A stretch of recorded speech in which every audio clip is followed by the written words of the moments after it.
Hello, welcome in Suman street temple. तो आज मैं आप लोगों को इंग्लिश ग्रामर में ये टेंस टॉपिक के बारे में पढ़ाऊंगा। और ये टेंस टॉपिक जो है ये इंग्लिश ग्रामर के लिए बहुत ही इंपॉर्टेंट है। अगर आपका टेंस सही से जानते हैं, आप सही से समझते हैं, तो किसी भी हिंदी सेंटेंस को आप समझ करके उसको इंग्लिश में ट्रांसलेट आप आसानी से कर पाएंगे। तो ये जो वीडियो है, इस वीडियो को देखने से पहले आप इस चैनल को सब्सक्राइब कर दें और बेल आइकन को ऑल पर सेट कर दें और वीडियो को अंत तक देखिए, ताकि आपको जितने भी वीडियो में बनाऊंगा इंग्लिश ग्रामर से रिलेटेड आपको पहले ही नोटिफिकेशन मिल सके और आप उसका सही से इस्तेमाल कर सकें। चलिए, सबसे पहले टेंस जो होता है ना, वो टेंस सिंपल भाषा में टेंस को टाइम कहा जाता है। टेंस को टाइम कहा जाता है, इसीलिए टाइम इस टेंस में लिख दिया है। फिर लिखा है टाइप्स ऑफ टेंस। टेंस होता है तीन प्रकार के होते हैं। एक होता है प्रेजेंट टेंस, एक होता है पास्ट टेंस और तीसरा होता है future tense. There are 4 kinds of present tense, मतलब कि प्रेजेंट टेंस के भी 4 भाग होते हैं, ठीक है ना। कौन कौन सा? एक नंबर में प्रेजेंट इंडेफिनिट टेंस, इसी का दूसरा नाम होता है सिंपल प्रेजेंट टेंस। दूसरे नंबर में होता है प्रेजेंट कंटीन्यूअस टेंस, इसी का दूसरा नाम क्या होता है? Imperfect tense. तीसरे नंबर में होता है प्रेजेंट परफेक्ट टेंस और चौथे नंबर में क्या होता है? Present perfect continuous tense. तो ये सीरियल वाइज होता है और सीरियल वाइज ही हम इसको पढ़ेंगे तो सही से हमें समझ में आ पाएगा। तो ये जो प्रेजेंट टेंस का जो पहला पार्ट है ये प्रेजेंट इंडेफिनिट टेंस है, इसी का दूसरा नाम क्या है? Simple present tense. तो सबसे पहले हम इसको पहचानेंगे, इसको समझेंगे।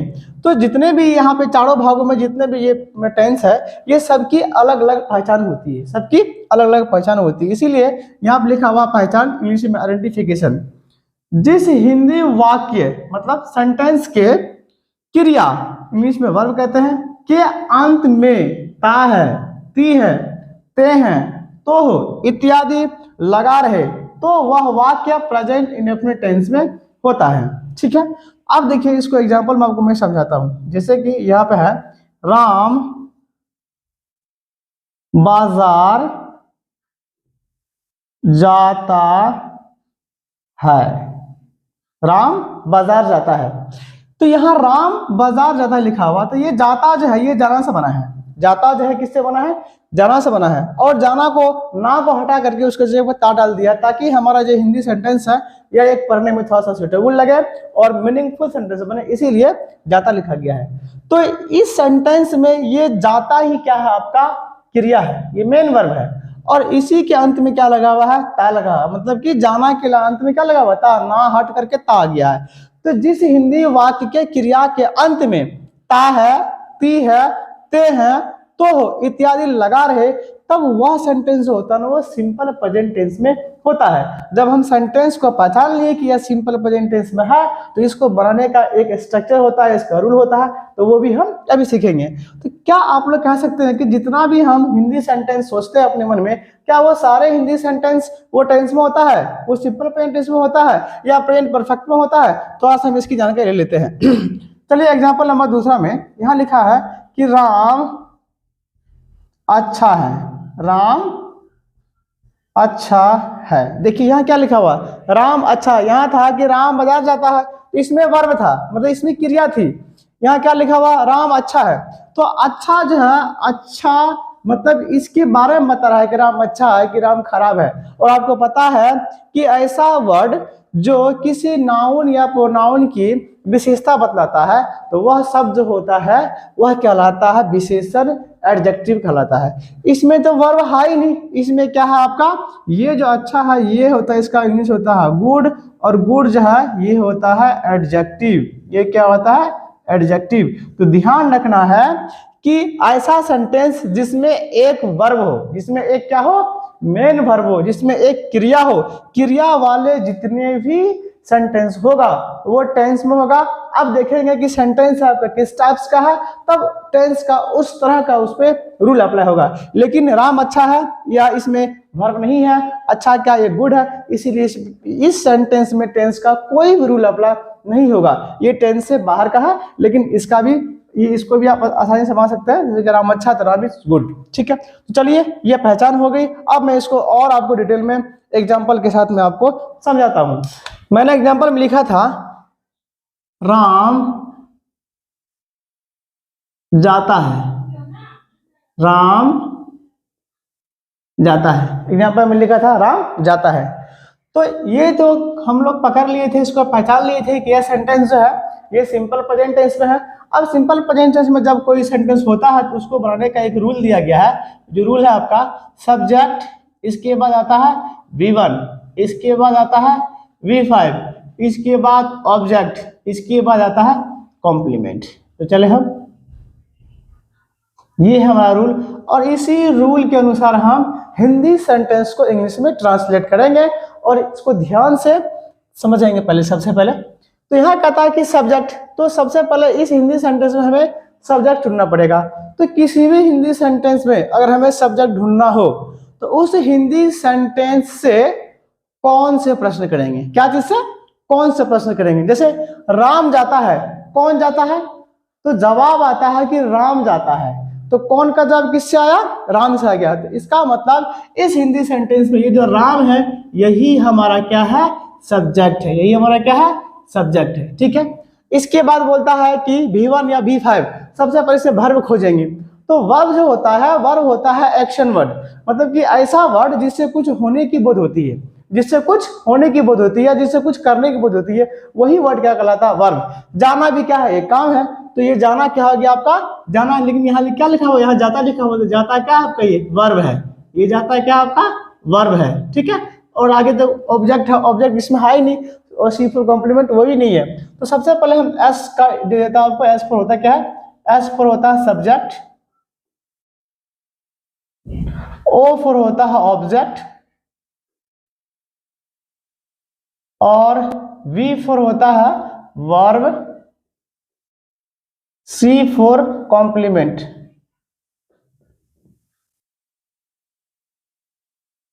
जो सेंटेंस में बच जाता है वो कॉम्प्लीमेंट होता है, उसको लास्ट में इस्तेमाल करते हैं। ठीक है, तो अब देखिए सब्जेक्ट इसमें क्या आपका है, राम है, तो हम क्या लिखेंगे यहाँ पे, राम।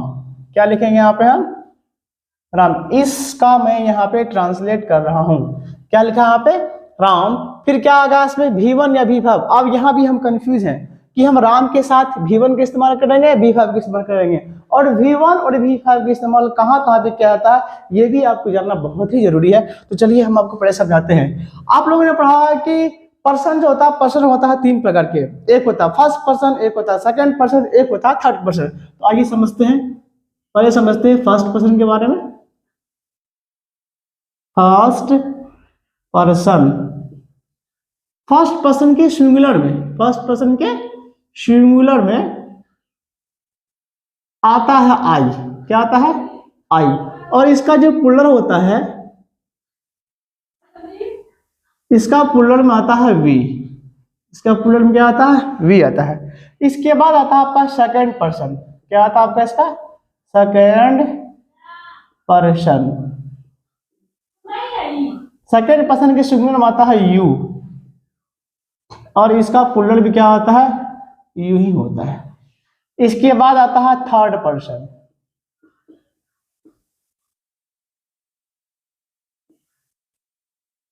थर्ड पर्सन के सिंगुलर में आता है ही, सी, इट, वन नेम,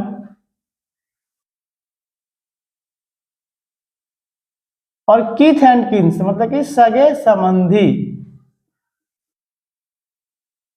अब देखिए किथ एंड किन्स में क्या क्या आता है, जैसे कि पापा, मम्मी, भाई, बहन, भतीजा, भतीजी, नाना, नानी, दादा, दादी, सास, ससुर, साली, जीजा, ये सारे जो है ये किथ एंड किन्स में आता है। ठीक है, और थर्ड पर्सन का प्लूरल में आता है दे, क्या आता है, दे। और मोर नेम्स, मतलब एक से अधिक नाम जो रहेगा वो किस में जाएगा, वो चला जाएगा आपको थर्ड पर्सन के प्लूरल में। अब देखिए जहां पे आई लगा हुआ है इसके साथ इस्तेमाल होगा V1 का, और इसके साथ इस्तेमाल होगा V1 का, इसके साथ भी इस्तेमाल होता है V1 का, इसके साथ भी V1 का, यहाँ ये इसके साथ भी V1 का इस्तेमाल, और इसके इसके साथ होगा V5 का इस्तेमाल आपको, और यहाँ जो लिखा हुआ दे और मोर देन इसके साथ होगा आपका V1 का इस्तेमाल। अब V1 और V5 होता क्या है इसको भी समझेंगे।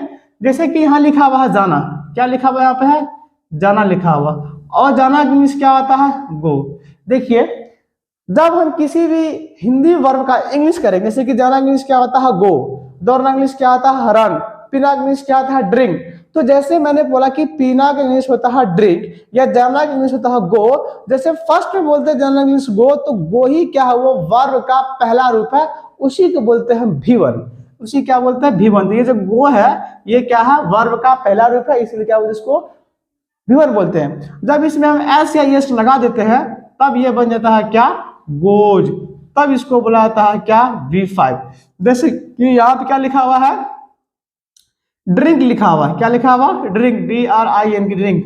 जैसे ड्रिंक मीन्स क्या होता है पीना, तो पीना के लिए जैसे मैंने आपको बोला ड्रिंक, तो ये हो गया आपका वर्ब का पहला रूप मतलब कि V1 हो गया। और इसमें जब हम एस लगा देंगे DRINKS ड्रिंक्स, तो ये क्या हो गया वर्ब का पांचवा रूप हो गया। ठीक है, तो चलिए हम इसको बारीकी से हम समझ लिए हैं और अब इसको इसमें अप्लाई करते हैं। तो राम, अब इसमें वर्ब क्या आएगा आपका V1 है V5, तो राम किसी में जाएगा थर्ड पर्सन के सिंगुलर नाउन, देखिए वन नेम, तो किसी में जाएगा ये जाएगा आपका थर्ड पर्सन के सिंगुलर में। इसका मतलब थर्ड पर्सन के सिंगुलर के साथ कौन सा इस्तेमाल करते हैं हम V5। देखिए गो का V5 क्या था गोज होता है, इसीलिए यहाँ पे क्या आ जाएगा राम गोज। इसमें तो ऑब्जेक्ट है ही नहीं और कॉम्प्लीमेंट है ही नहीं। ठीक है, चलिए एक एग्जांपल मैं आपको और दे रहा हूं, ये एग्जांपल फर्स्ट, यहाँ पे है क्या एग्जांपल दूसरा। हम लोग बाजार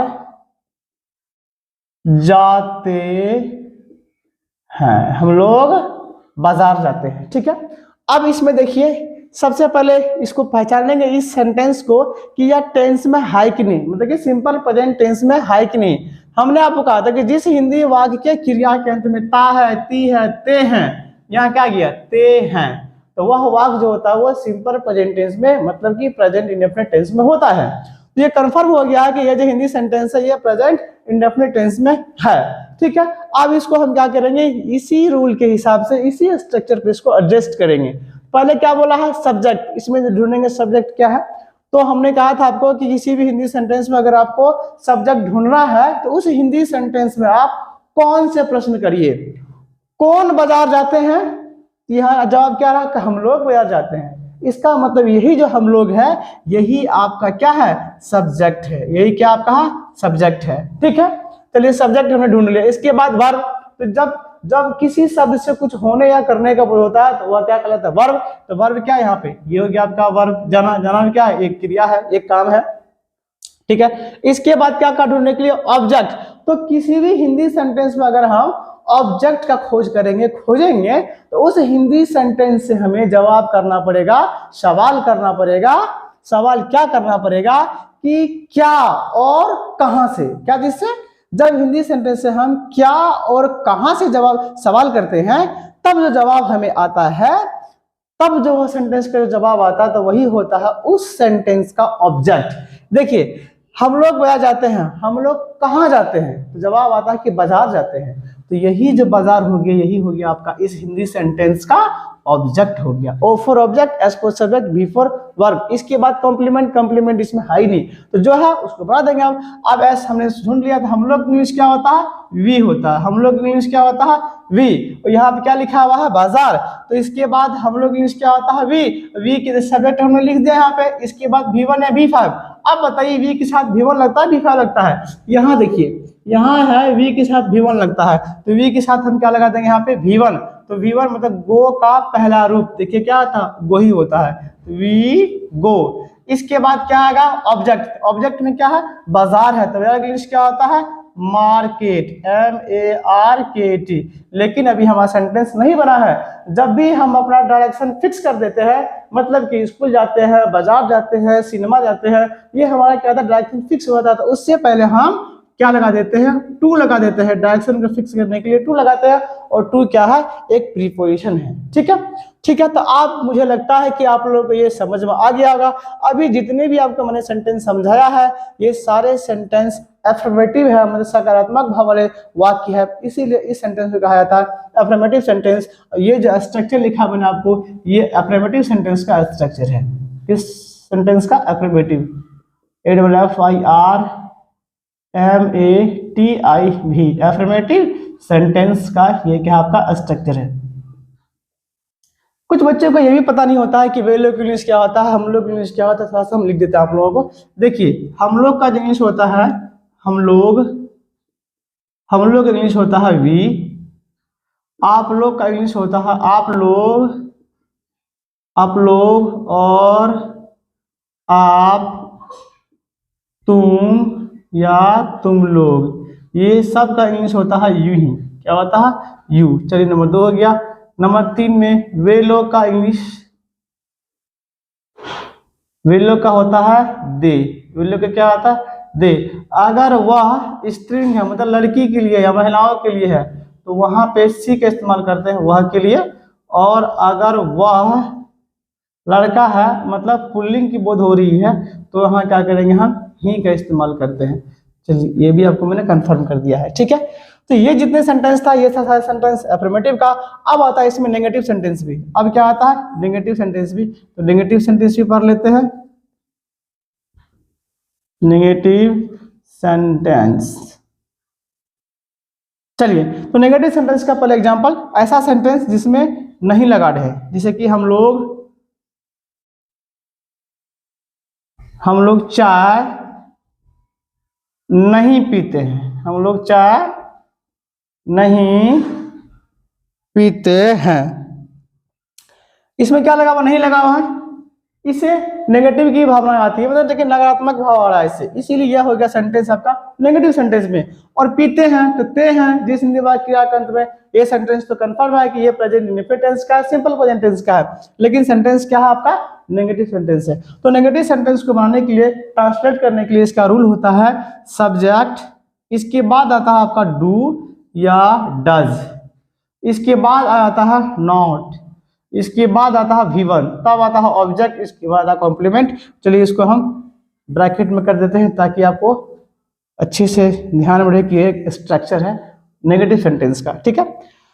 तो आप लोगों को भली भांति पता है, सब्जेक्ट ढूंढ सकते हैं आराम से, ऑब्जेक्ट ढूंढ सकते हैं आराम से, कॉम्प्लीमेंट ढूंढ सकते हैं आराम से, वर्ब ढूंढ सकते हैं। लेकिन अब यहाँ पे क्या एक चक्कर लग गया है, आपको डू और डज का इस्तेमाल कैसे करेंगे, इसमें ये बच्चे फंस जाता है। तो इसको भी मैं अभी क्लियर कर देता हूँ। तो सबसे पहले इसमें सब्जेक्ट ढूंढेंगे। तो हम लोग चाय नहीं पीते हैं, तो कौन चाय नहीं पीते हैं? हम लोग। तो हम लोग हो गया सब्जेक्ट, और हम लोग इंग्लिश क्या होता है? वी। चलिए हमने सब्जेक्ट आसानी से ढूंढ लिया है, ढूंढ लिया। अब यहाँ पे वी के साथ डू लगेगा या डज लगेगा? कौन सेंटेंस में? तो नेगेटिव सेंटेंस में, ठीक है। तो डू और डज का इस्तेमाल करते हैं। जहां जहां आपने इस्तेमाल किया है V1 का, वहां वहां डू का भी इस्तेमाल होता है। चलिए जहां जहां इस्तेमाल होता है V1 का, वहां वहां डू का इस्तेमाल। चलिए यहाँ डू का इस्तेमाल, यहाँ V5 है, जहां पे V5 का इस्तेमाल करते हैं आप, वहां पे इस्तेमाल होगा डज का। वहां पे किसका इस्तेमाल? डज का। जहां पे V1 लगाए थे वहां पे सीधा डू लगा दीजिए, आंख बंद करके, कोई दिक्कत अब नहीं है। अब वी के साथ देखिए क्या लगेगा, वहां देख लीजिए वी के साथ डू लगेगा, तो यहाँ पे क्या आ गया? We do. और नॉट तो सब में लगेगा नेगेटिव सेंटेंस में, तो वी डू नॉट। जब हम डू या डज के इस्तेमाल सेंटेंस में कर देते हैं, तो याद रखिएगा उसके बाद हमेशा V1 का ही इस्तेमाल होता है। तो इसमें वर्ब क्या? वर्ब इसमें है चाय पीना। क्या पीना है? चाय। चाय और पीना एक साथ, चाय पीना। देखिए चाय जब पीते हैं हम ना, तो आराम से पीते हैं, मतलब चुस्की लेके चाय पीते हैं। अगर कुछ भी चीज हम डायरेक्ट पी लेते हैं तो उसके लिए इस्तेमाल करते हैं ड्रिंक का। अगर चाय हम रुक रुक के पीते हैं, क्योंकि चाय क्या होती है? गर्म होती है, इसीलिए हम रुक रुक के पीते हैं। तो चाय पीना इंग्लिश होता है टेक टी। क्या होता है? Take T. टेक क्या है आपका? वर्ब का पहला रूप है, इसीलिए क्या लगा देंगे यहाँ पे? टेक टी, एक टेक टी। हाँ, हम लोग चाय नहीं पीते, we do not take tea. बस खत्म है, ये समझ में आ गया होगा आप लोगों को। दूसरा सेंटेंस एक में और देता हूं, जैसे कि आप लोग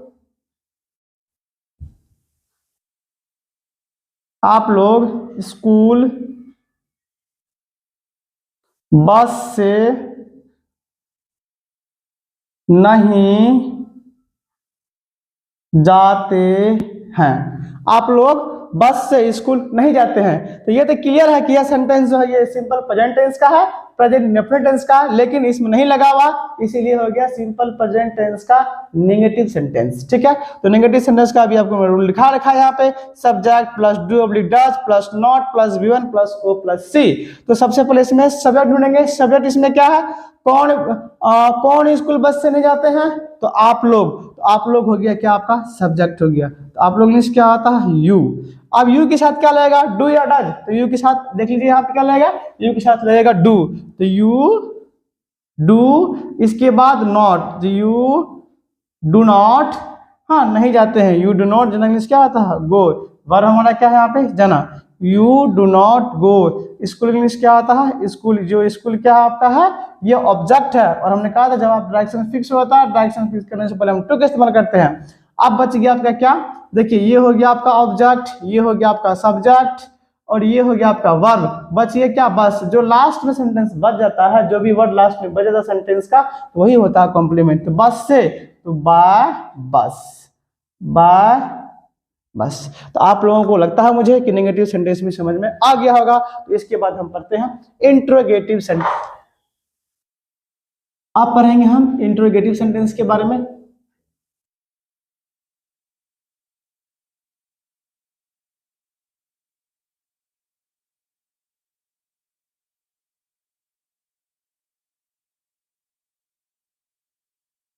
देखिए इंट्रोगेटिव सेंटेंस को WH क्वेश्चन भी कहा जाता है, क्या कहा जाता है, WH क्वेश्चन। और इंट्रोगेटिव सेंटेंस की शुरुआत जो होती है हमेशा क्या से ही होती है, चाहे सेंटेंस का कोई सा भी क्वेश्चन क्यों न रहे, जैसे कि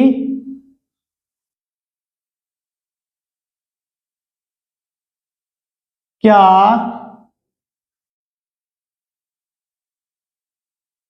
हम लोग बाजार जाते हैं, क्या हम लोग बाजार जाते हैं। तो सेंटेंस की शुरुआत में जब क्या लगा रहे तब समझेंगे कि हम कि यह सेंटेंस क्या है, इंट्रोगेटिव सेंटेंस है। और इस सेंटेंस को WH क्वेश्चन भी, इस सेंटेंस को यस नो क्वेश्चन से बुलाया था। अब समझाता हूँ आपको क्यों बुलाया जाता है।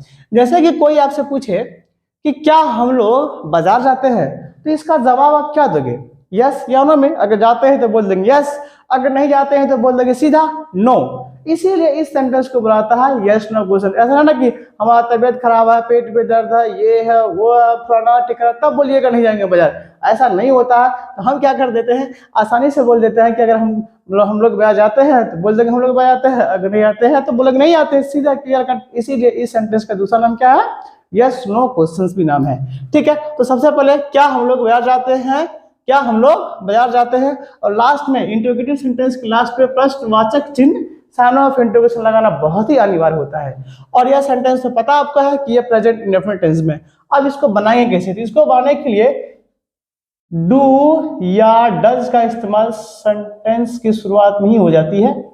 इसके बाद आता है सब्जेक्ट, तब आता है V1, इसके बाद ऑब्जेक्ट, इसके बाद कॉम्प्लीमेंट, और लास्ट में साइन ऑफ इंट्रोगेशन का यूज करना बिल्कुल ना भूले, क्योंकि इसी से हमें पता चलता है यह हमारा सेंटेंस है इंट्रोगेटिव में है। ठीक है, और आपको मैंने पहले बता दिया जहां पे डू डज का इस्तेमाल होता है तो उस सेंटेंस में हमेशा V1 का ही इस्तेमाल होगा। देखिए अब क्या है, सब्जेक्ट से पहले ही यहाँ पे डू डज का इस्तेमाल करना पड़ेगा। ठीक है, तो सबसे पहले हमें सब्जेक्ट ढूंढना है कि सब्जेक्ट आपका है क्या, तो उस हिसाब से हम डू और डज को डिसाइड कर लेंगे। तो इसमें सब्जेक्ट ढूंढेंगे, क्या हम लोग बाजार जाते हैं, तो कौन बाजार जाते हैं, तो हम लोग, तो हम लोग हो गया यहाँ पे क्या, सब्जेक्ट, ये क्या हो गया आपका सब्जेक्ट हो गया।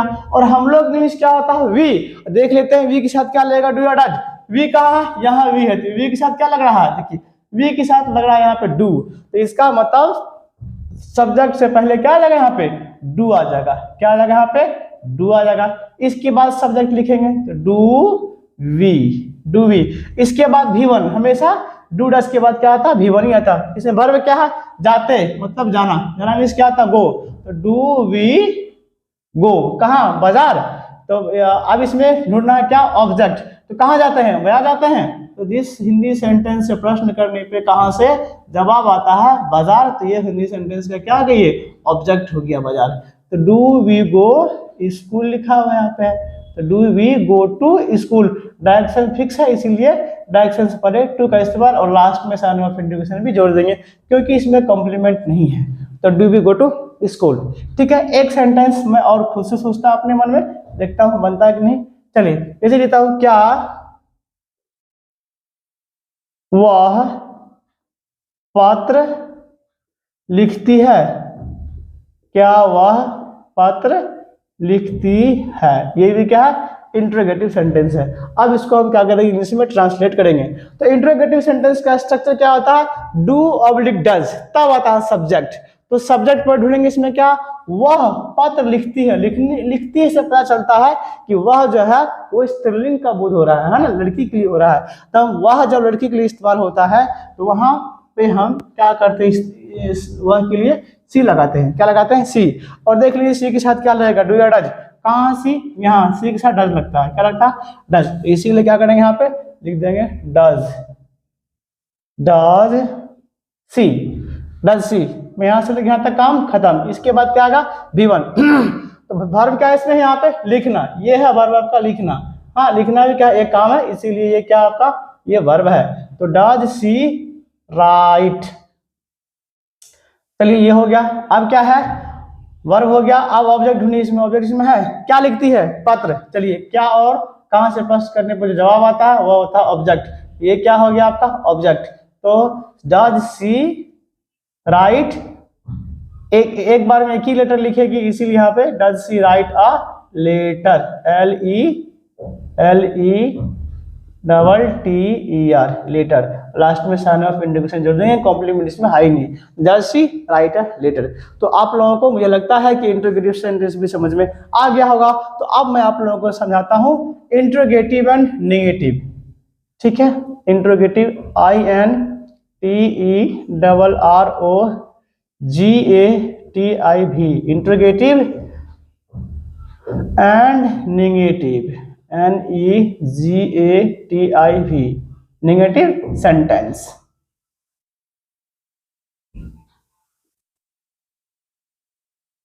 चलिए इंट्रोगेटिव और नेगेटिव, मतलब इंट्रोगेटिव आपको मैंने पहले बता रखा है कि ऐसा सेंटेंस जो क्या से शुरू होती है। ठीक है, चलिए एग्जांपल में, जैसे कि क्या आप लोग मैदान में, अब क्या नेगेटिव है, एक नेगेटिव लगाते हैं। क्या आप लोग मैदान में नहीं खेलते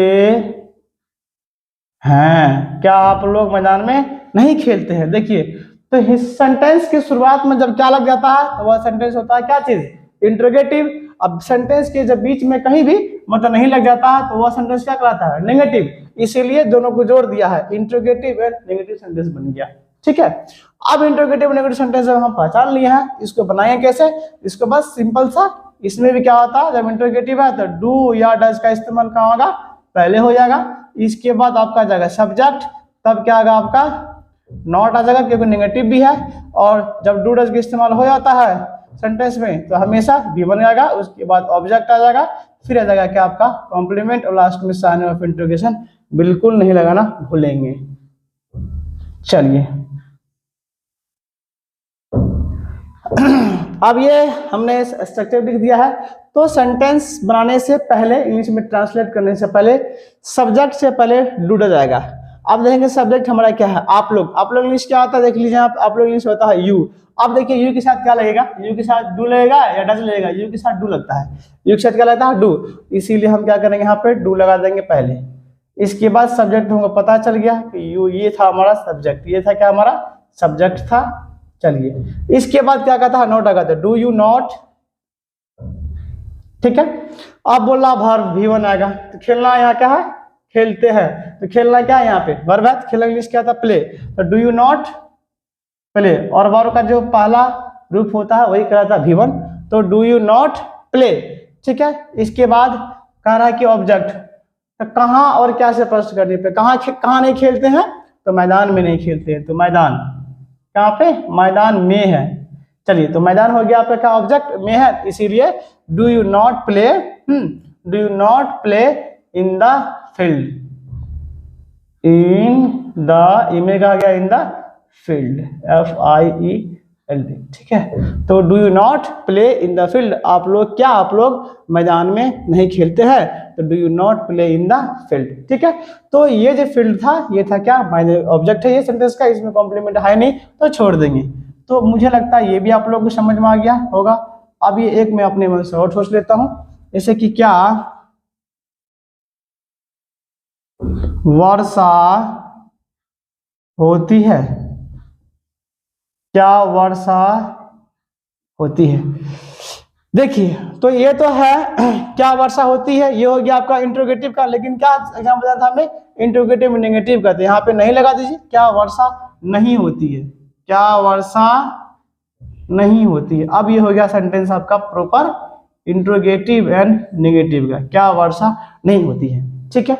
अब इससे पहले क्या आएगा, डू या डज, तब अगर सब्जेक्ट, इसमें सब्जेक्ट ढूंढना पड़ेगा, तो इसमें सब्जेक्ट पता ही चल रहा हमें। जब किसी भी हिंदी सेंटेंस में अब कौन होती है, तो वर्षा होती है, तो वर्षा जो है ना ये सब्जेक्ट नहीं है, वर्षा होना एक वर्ब है, और इस हिंदी सेंटेंस में हमें सब्जेक्ट के बारे में पता नहीं चलता है। तो जहां पे सब्जेक्ट के बारे में पता नहीं चलता है तो उस सेंटेंस के लिए हम सब्जेक्ट के रूप में इट का इस्तेमाल करेंगे या देयर का इस्तेमाल करेंगे, ठीक है। तो यहाँ पर हम इस्तेमाल करेंगे इट का, तो हमारा सब्जेक्ट यहाँ पे क्या हो गया, इट, और इट के साथ क्या लगाते हैं, डू या डज, देख लीजिए यहाँ पे डज लगाते हैं, इसीलिए डज आ जाएगा आपका पहले, क्या आ जाएगा यहाँ पर पहले आपका डज, इसके बाद सब्जेक्ट मैंने क्या माना था, इट, तो डज इट, इसके बाद क्या आ जाएगा आपका नॉट, तो डज इट नॉट, इसके बाद क्या आएगा V1, तो वर्षा होना क्या है, एक वर्ब है, तो रेन मीन्स क्या होता है, वर्षा होना, RAIN, does it not rain, बस हो गया, ये क्लियर हो गया। तो मुझे लगता है कि ये भी आप लोगों को समझ में आ गया होगा। तो इसके बाद एक और सेंटेंस था मान लेते हैं जो बहुत इजी है, जैसे कि क्या वह बस से स्कूल नहीं जाता है, क्या वह बस से स्कूल नहीं जाता है। सेंटेंस की शुरुआत में क्या लगा हुआ और सेंटेंस के बीच में नहीं लगा हुआ, इसीलिए इंट्रोगेटिव नेगेटिव सेंटेंस हो गया।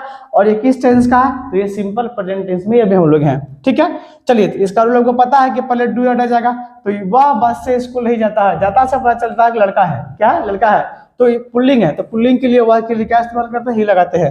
अब ही के साथ क्या लगेगा, डू या डज, देख लीजिए कहाँ पे है, यहाँ डज लगा हुआ है, तो ही के साथ डज लगता है, तो डज, इसके बाद ही तो आएगा ही। चलिए, डू या डज से डज का इस्तेमाल हो गया, सब्जेक्ट आ गया, इसके बाद क्या आएगा, नेगेटिव है, तो इसीलिए यहाँ पे नॉट, डज ही नॉट, इसके बाद वर्ब, जाना क्या आता है, गो, ये हो गया वर्ब का पहला रूप V1 आ गया, तो डज ही नॉट गो बस से स्कूल नहीं जाता है, कहाँ नहीं आता है, स्कूल। चलिए, स्कूल मीन्स क्या आता है, SCH स्कूल, और डायरेक्शन फिक्स है इसीलिए to, does he not go to school. अब क्या खोजना था, कॉम्प्लीमेंट, देखिए बस से, यही हो गया आपका लास्ट वाला कॉम्प्लीमेंट, इसीलिए लगा देंगे यहाँ पे क्या, बाय बस, लास्ट में साइन ऑफ इंट्रोगेशन।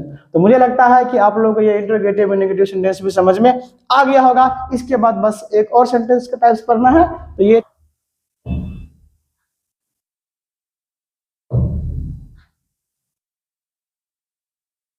अब पढ़ेंगे हम क्या, WH क्वेश्चन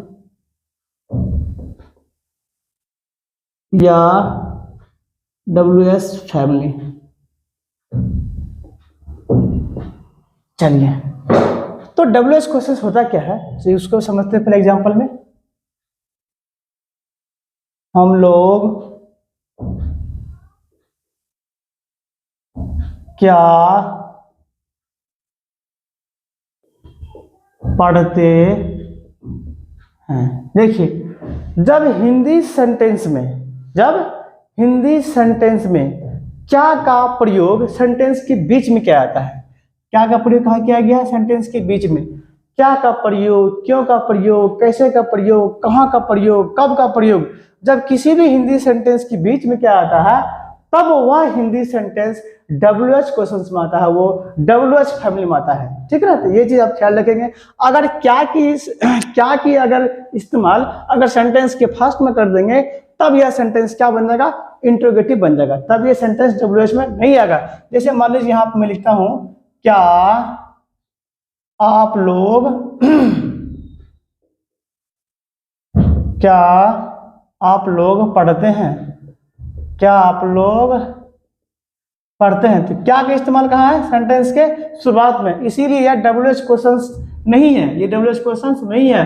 क्या का इस्तेमाल कहाँ, सेंटेंस के बीच में, इसीलिए यह सेंटेंस क्या है, WH सेंटेंस है ये, और ये WH क्वेश्चंस है ये, ठीक है, देखिए आप सबसे पहले WH वर्ड होते कौन कौन सा है, जैसे कि यहाँ क्या लिखा हुआ what, WH word, what means होता है क्या, हु, WHO, हु मीन्स क्या होता है कौन, वेयर, WHERE, वेयर मीन्स होता है कहाँ, हाउ, HOW, हाउ मीन्स होता है कैसे, व्हाट, WHAT, व्हाट मीन्स होता है क्या, व्हेन, WHEN, व्हेन मीन्स होता है कब, और व्हाई, WHY, व्हाई मीन्स होता है क्यों। ये सारे वर्ड्स जो लिखा मैंने अभी, ये सारे वर्ड्स WH क्वेश्चंस के वर्ड्स हैं, और इसी WH वर्ड्स को बुलाता है WH फैमिली भी, इसलिए बुलाता है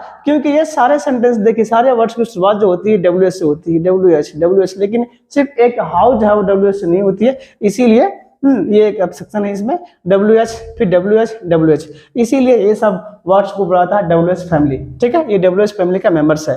तो अब हम समझ चुके हैं अच्छे से कि WH क्वेश्चंस कब कहलाता है, जब क्या, क्यों, कैसे, कब का इस्तेमाल सेंटेंस के बीच में होता है, तब जाकर के वह सेंटेंस होता है वो WH फैमिली में आता है, WH क्वेश्चंस का वो सेंटेंस होता है, ठीक है। तो अब हम इसको बनाने के लिए क्या करेंगे, स्ट्रक्चर लिखेंगे। तो सबसे पहले जब अगर WH क्वेश्चंस वाले सेंटेंस होगा तो WH वर्ड इसमें पहले आता है, WH वर्ड इसमें क्या आता है, पहले आता है, इसके बाद आता है आपका क्या, डू और डज, इसके बाद आता है सब्जेक्ट, इसके बाद आता है V1 ऑब्जेक्ट, फिर कॉम्प्लीमेंट, लास्ट में आता है साइन ऑफ इंट्रोगेशन,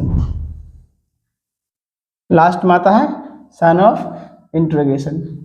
जैसे कि अब हम इसको देखेंगे, एग्जाम्पल नंबर 1 तो दिया हुआ था, चलिए यहाँ पर अब एग्जाम्पल नंबर हम 2 लिखते हैं फिर से दोबारा यहाँ पे, जैसे कि हम लोग